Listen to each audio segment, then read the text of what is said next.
Hello po, welcome sa my vlog. Tama kaya itong pinagagawa ng mga MSWD, yung mga tao dito sa Luton, pinagkukuha nila, tapos sinasaktan na nila, may paninda pa naman, sinisira siguro yung paninda. Tulad dati yung mga July to, yung kinuha ng mga barangay tanod yung gamit namin. Dito kami nakatira kasi nga po wala kaming bahay. Kinukuha ba naman ng 659A Zone 71 dito ba Luton na barangay? Yung aming mga damit pinagsisira, pinagkukuha nila. Kaya kami nakatira dito, wala kaming pera, wala kaming makain, wala kaming pambili ng, wala kaming pambayad ng bahay, wala kaming mabili ng damit. Pinagkukuha pa yung damit namin. Ay nako, yung nabili ko tuloy yung damit ko, okay na yung pumalit.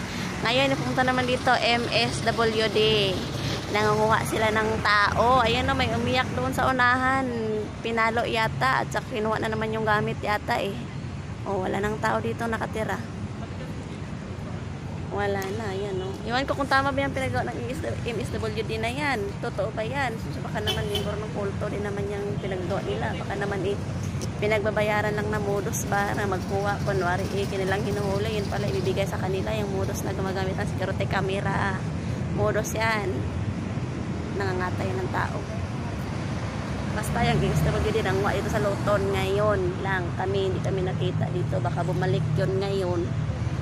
Yun, may umiyak doon, pinagsisira yata yung paninda nila. Anak ko, yung MSWD na yan. Kung pwede pa yan silang manakit ng tao at kunin yung paninda.